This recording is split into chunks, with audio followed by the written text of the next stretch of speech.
Mikel. Hello. Talk to us about that ZUBIMENDI guy. Is that something you've been teaching him on the training pitch? Certainly no. Zero credit for that. Incredible. The execution, the timing, the way he connects with the ball, and the way the ball travels in that trajectory.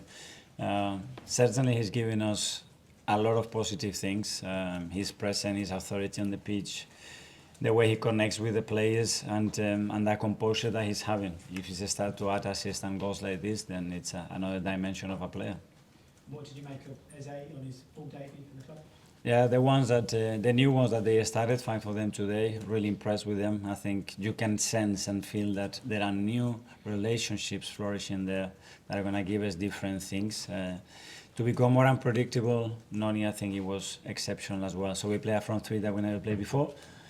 Good, the exposure of them, it was, in terms of the timings as well, exactly what they needed because they played a lot of minutes. And overall, very happy.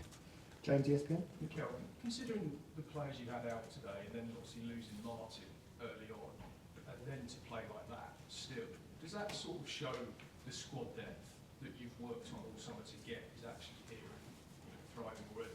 Yeah, because if we wouldn't have done that, and as you said, with the injuries that we have, unfortunately, some of them very difficult to control, we would be in a very different place. And we knew that that was the standard, that's the standard of the other teams in the league in Europe, and you can see that, and very happy because it gives us options, it gives us the capacity as well to change game, it gives us the capacity to have freshness in the team, and now we have to make sure that everybody feels connected and important. Just check on Martin. Yeah. Presumably it's a shoulder, is it? Yeah, very similar. I don't know if it's exactly the same place, but very similar injury. He wasn't comfortable to continue. He's played 2 games with Norway. Unfortunately, he cannot carry on today. So we have to assess him with the doctors and see. But I'm sure he will try his best to be fit for Tuesday. Jordan, Simon? Just on Martin, because it's a very similar injury and it happened and he was fine and it's happened again, did you think you may have to go down a similar route to what you did with Kai in terms of just having an operation, getting it sorted? Because it could With Martin? Yeah.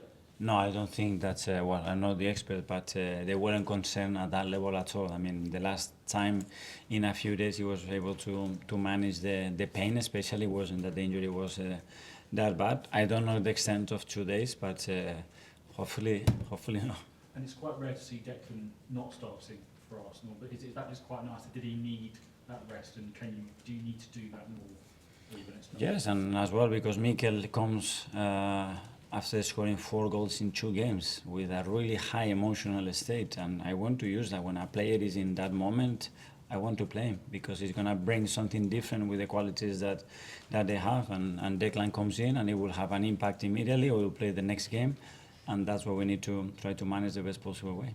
Mark Athletic. And can I just ask how you felt Ethan did in place of Martin? Because obviously throughout pre-season, I think he played in that position quite often.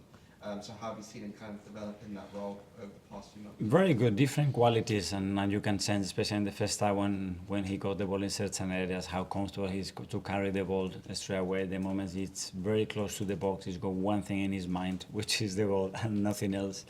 And that's great that we have different qualities within the same position. And again, against Leeds, I think it was the same thing. After 20 minutes, we have to get Martin out. He came on and did very well. And how's Saliba doing?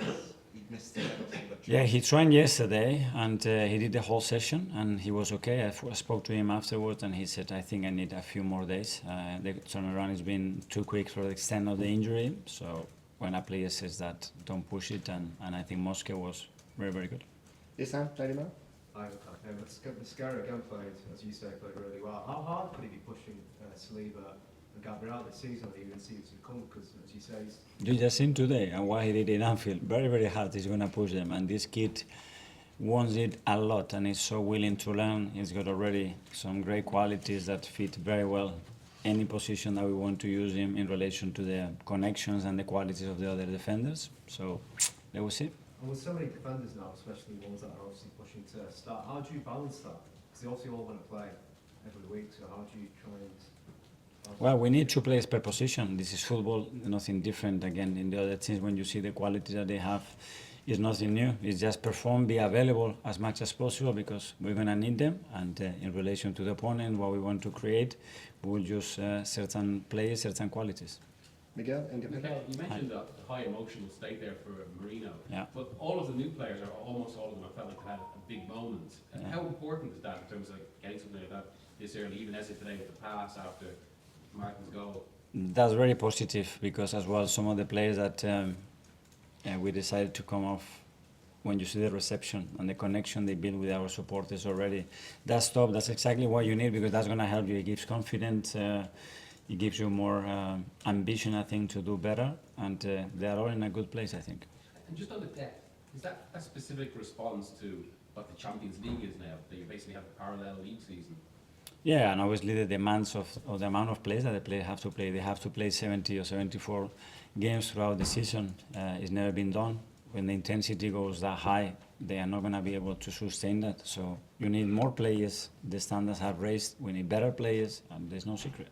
Tom, Football London. Mikel, you talked before the game about the perception of your side, how they approach the Liverpool game. Obviously, you talked about that game and this game, two opposite results. Did you see a difference at all in how you approach both games and the intent to win both games? No, they're the same. Hopefully you were in the preparation for the game in my meetings. James, CBS. You mentioned Nonny earlier. Could you reflect on what it is he's brought to the squad that's a bit different? I mean, it seems like when he gets the ball, he just goes. Yeah. Yeah, a lot of courage. That's how I describe him. Obviously, a lot of quality, but a lot of courage. And when we were about to sign him, and still there was that reaction around him. I spoke to him, and he was like, "I go for it. I can't wait to put that shirt on and play for you guys." I said, "Wow, let's bring him." If I was convinced before, I'm more convinced now that he's gonna do it. And yeah, I think he has such a power, such a capacity to repeat efforts, because to be able to do that physically, you have to have a different specimen, I think. And he's certainly that. But he's very skillful, very unpredictable. He's so willing to learn, and he brings joy. You know, I look at him and he's always smiling. He's always trying things. He gets one wrong, he goes again, and that's what I love about the creative players, because you need that to be successful. Okay, last couple. Phil from PA first. Hi, Mikel. Hi. That's 8 goals at home in 2 games, and you've only conceded 1 goal in the 4 games so far. Do you think that, obviously you lost to Liverpool, but do you think that Arsenal have already sort of moved on to a new level this year, and what you're seeing, and what sort of message are Arsenal sending out in terms of the title? That's what we hope, but we need to go game by game. It doesn't matter what we talk about, what we want to do, what we have to do. It's not what we want, we have to now work today, again, review. There's a lot of things that we have to get better at to be able to score even more and be more dominant in certain phases of the game, and go game by game. And I'm prepared to win in Bilbao, which is going to be an incredible. I hope you all go, because it's one of the best places to go, north of Spain. That's where I'm from. So go. I think you're going to enjoy it, guys, and an incredible stadium atmosphere to play football. Okay, finally to Ryan from Mikel, just on some of the new signings, obviously you signed them to making an immediate impact, but did you expect them to sort of settle as quickly as they have, because they have gelled? Yeah, well, I had no question in terms of what we want, and dressing room and feeling part of that, or the support that we were going to have from our people, no question. But then, yeah, things have to click and go well for you in the first instances. But we have tried to create the right environment for them, and the quality is there. But I'm very glad that so early already you can see that, wow, they're going to add so much value to the team. Okay, guys, thanks very much. Yeah, thank you. Any recommendations for Bilbao? A lot. You're not going to get it wrong going.